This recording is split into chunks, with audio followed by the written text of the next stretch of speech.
Previously on Big Jack Films. Okay, no, just kidding. Hey guys, what's up? It's Big Jack Films here, Jack here.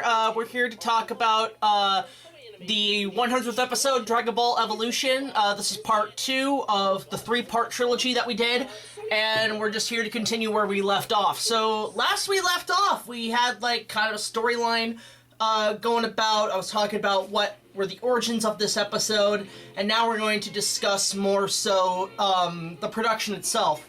Now, obviously there were a couple of people I had immediately casted for this episode, and what's funny is in terms of casting, obviously I had 3 18s on standby in case, one being BAETEEN, BATTYALANA, who did the live action, and then I also had the animation by Mason, among a few others on YouTube. But then when it came to, like, production and shooting, it's funny, because the script ended up being, like, probably about, I'd say, 10, 15 pages. But as I was going on with the review, I was actually, while I was filming, adding more and more to the material, and it ended up being like, okay, well, this is going to end up being 2 parts. It really didn't, actually, no, it ended up being 2 parts to 3 parts when it came to editing, because I realized how much work was going to go into this episode.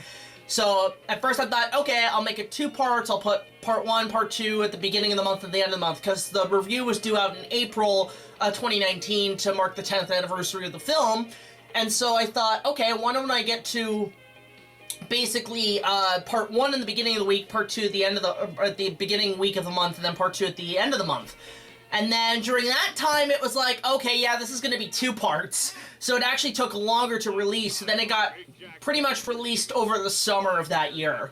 And spread around, I think, in about a section of, like, every other week for 3 weeks or something. I can't remember really all the details about it, unfortunately, in terms of releases. So obviously we have a parody of, you know, when Toonami aired Dragon Ball Z and, like, all the episodes where it's like, last time on Dragon Ball Z. Obviously, I wanted to get that kind of look in there. And my buddy Gord actually does the voice of the narrator, the DBZ narrator. Now, I had actually reached out to Kyle Herbert, who does the narration for Dragon Ball Z, because, you know, he does a lot of that for fan conventions and everything. Unfortunately, he was unavailable to do it because of his time schedule. He said he wanted to, but unfortunately he couldn't. So I had to turn to, obviously, a friend of mine, or at least a good impression of Kyle Herbert. Was pretty much the whole idea behind that. Now, again, a lot of the green screen work, I filmed everything in the span of a night's worth from, like, 9 p.m. to, like, 6 a.m. in my garage on the green screen. The reason I had to shoot it at night is because we shot it inside, and we had bought a brand new green screen for it, and pinning it up, the lights outside, because of the daytime, were reflecting into the green, and it looked awful, so I had to wait till nighttime in order to have the perfect lighting. So I was also lighting this better. It was the first time I used proper lighting on a green screen. And so, yeah, it was basically all that kind of took about, I'd say about 9 hours to film every shot for the green screen elements. It's weird, yeah, Krillin is not in this movie, and I always thought when the movie came out, with that, there was a production still of those 2 characters, and I always thought that was Krillin. Now, again, the script had a lot of original idea, had me fight basically every Z fighter from Krillin to Piccolo to Vegeta, but it was just too damn long, and I figured I just had to cut to the basic stuff and just basically have one-shot flashbacks as little jokes. And this makes no sense. How do you know what Nandex are, Goku? How do you know what they are at this rate? Now, what's great is, this joke came in during the editing, because I was editing it, and then I was like, oh, it's like he's using the Force, so I used, you know, ba ba ba ba ba ba, and obviously, because it's a piece of shit movie, you cut to the obvious joke with The Force Awakens. That's not how the Force works. You know, I actually am one of those people who consider The Force Awakens still a decent film. Like, Force Awakens and Rogue One. Kind of iffy on the last 3 Disney films. And yeah, that was, okay, so the whole idea with this episode is that this was supposed to come out a month prior to my review of the prequel trilogy. Now, unfortunately, we're still in production on the Star Wars prequel trilogy, and basically, because of that, a lot of things had to be switched around. So, you know, it was supposed to be this season, then it had to be switched to the next season, and now it's the following season. So, we are still working on the prequels, and given where we are, the current state of the world as of April 2020, it is still on hold, even though we're still working on effects and everything. So, a little side thing on the making of.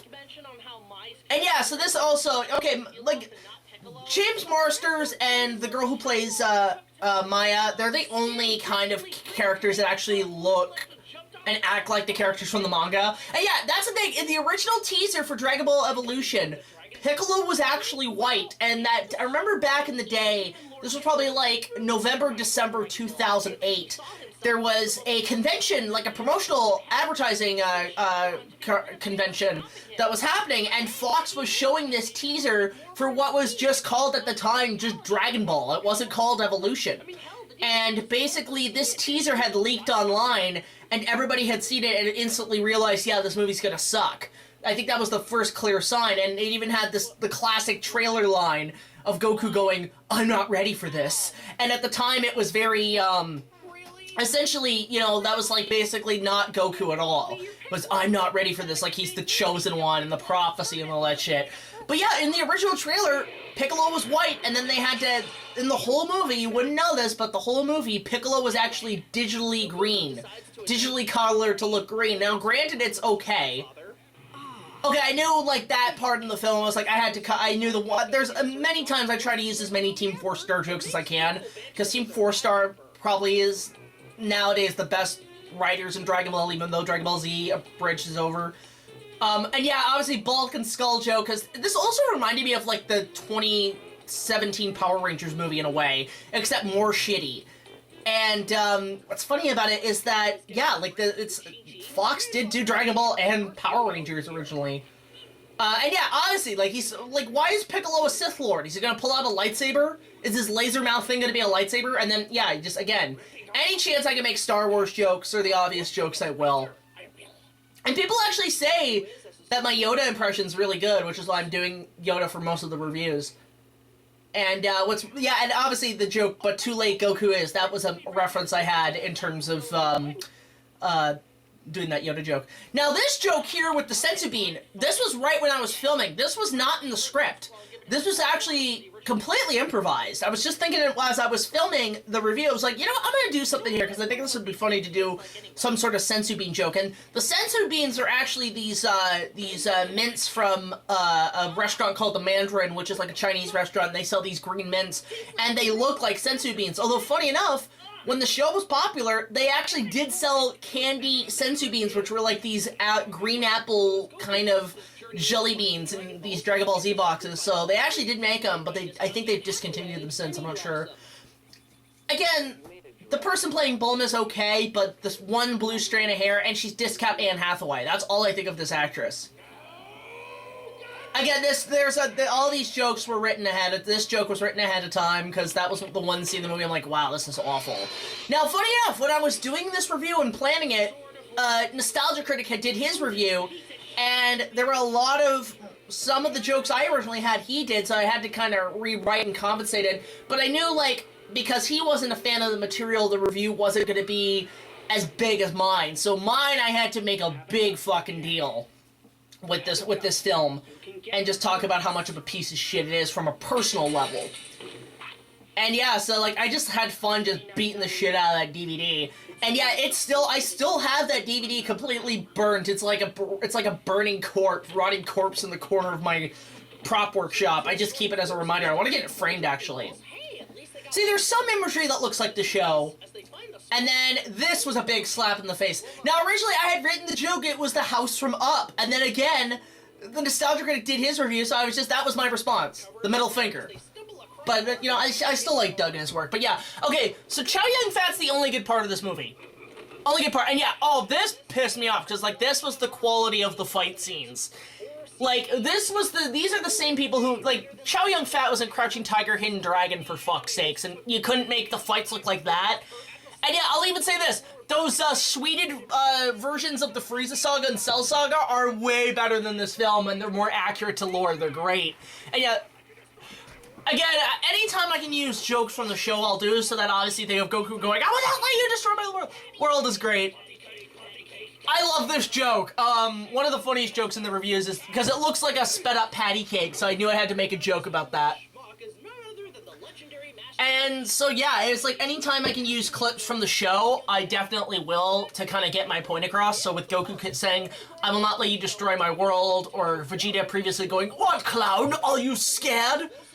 Again, the movie that you could actually take reference from and put it into this film. I don't know, there's always hindsight Inuyasha movie you could do, Crouching Tiger.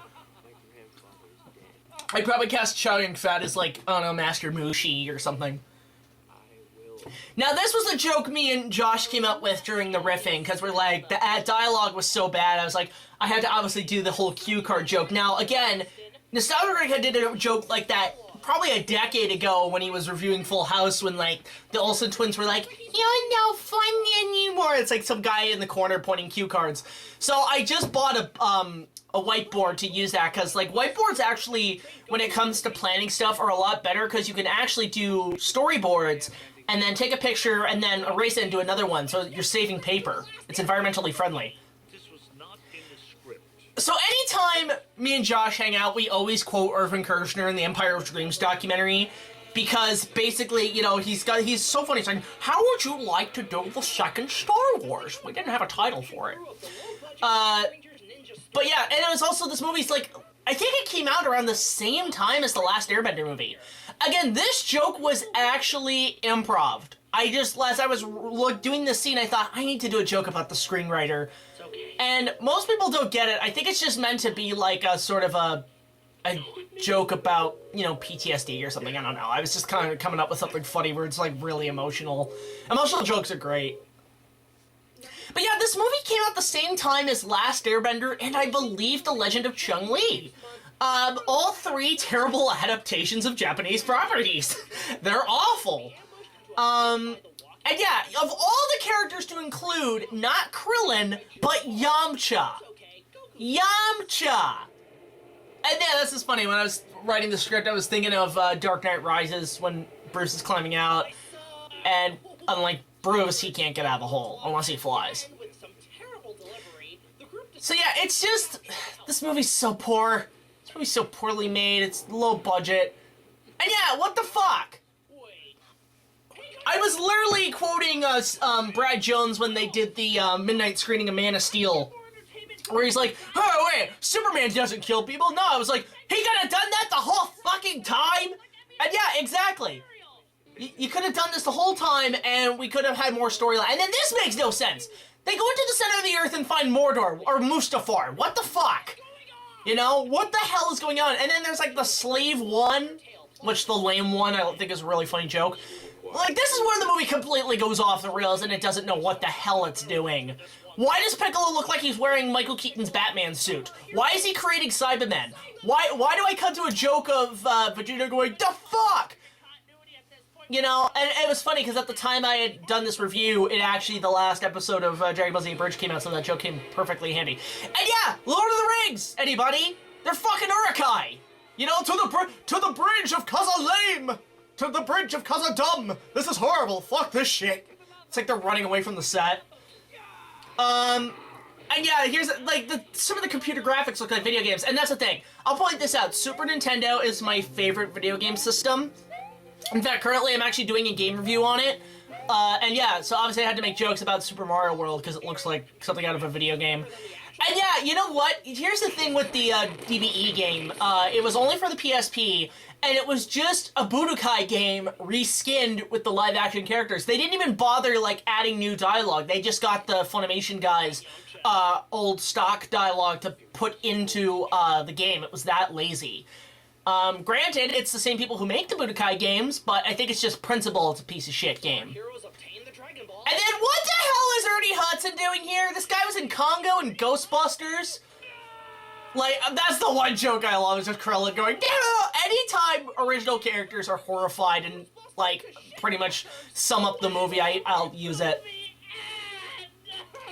Now that joke, again, was improv because I realized how long this fucking review was gonna be, so I'm like, oh, when is this gonna end?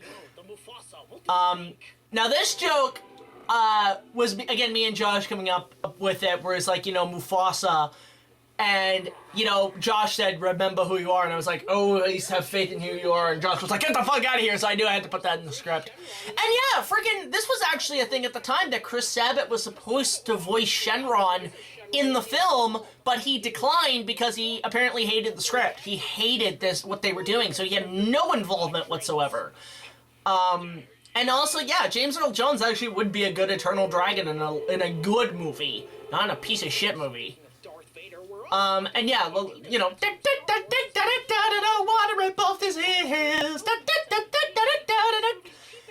So basically, when we get to this last part of the review, this kind of flashback, because there were so many flashbacks in this episode, I knew at some point I had to use the joke in Fairly Odd Parents, where there's that episode where they keep constantly going to flashback, and at one point Cosmo's like, yay,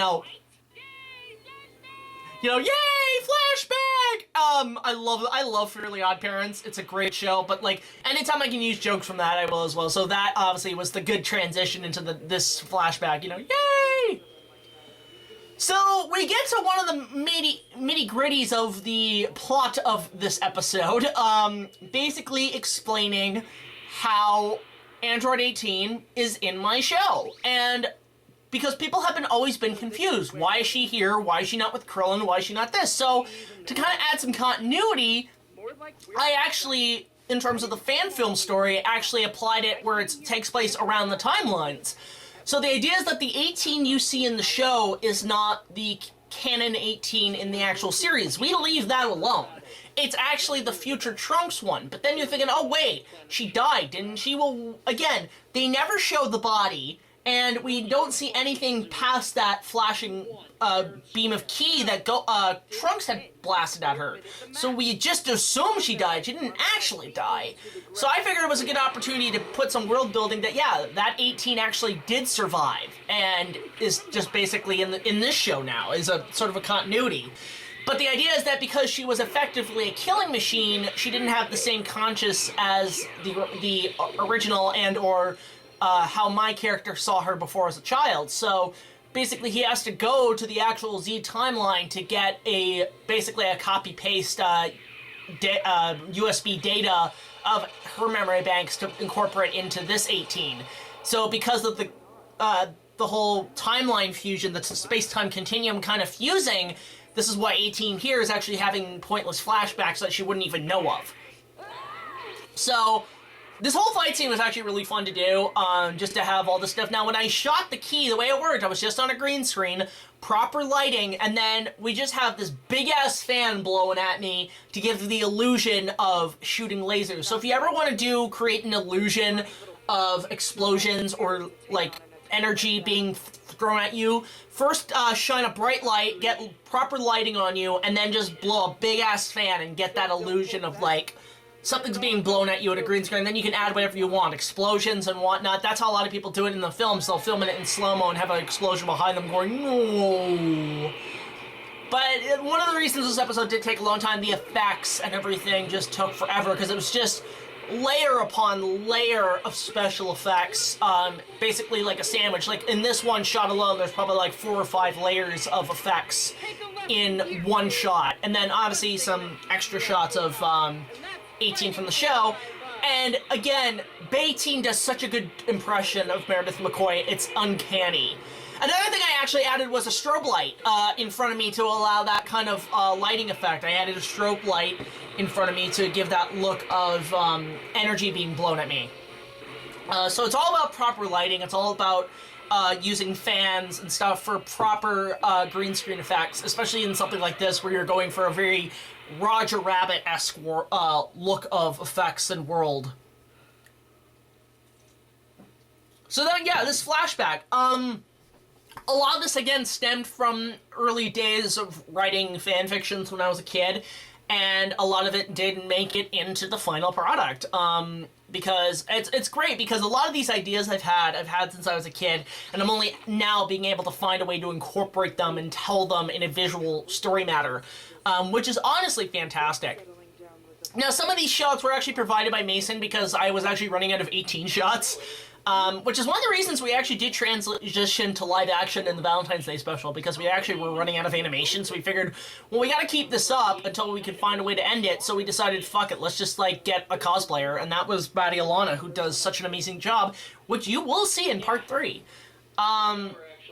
So, anyway, this flashback was great, because it was a great way to incorporate my show into the Dragon Ball world without it kind of interrupting the continuity and the, you know, the flow of the story in terms of how it was eventually told. So all this basically takes place prior to the Future Trunks timeline being essentially more inclined, where it takes place later after my character leaves. Now what's funny is that this is supposed to be me as like a 12-year-old, and it's funny because like nowadays, like I'm almost 30 and people still think I'm 18, which is hilarious. So I kind of take advantage of my youth in that sense. So I shaved myself down, and I actually, in some of these shots, I actually had to thin myself, stretch myself thinner into footage, because when I was a kid I was actually really thin. Like I was like Gandhi Gollum thin. So basically, yeah, I was just kind of like digitally making myself look good. It's kind of like how they did Captain America, but like less shitty. So this is all kind of thinning me down. Now, some of these shots, it was meant to represent the anime where, you know, sometimes it's moving and sometimes it doesn't, and we were trying to go in for that style. And I obviously had to make myself look a little different than I did now. So no glasses, shaved down, different outfit, a bit more youthful in a way. Changed my hairstyle a little bit, so I just pinning it back because I do have long hair. Now, this whole plot of them being machines, this will be incorporated into a future review, not Dragon Ball related, but you will find out soon. I do love that shot of me turning around like Batman with my cape in the air and the strobe light.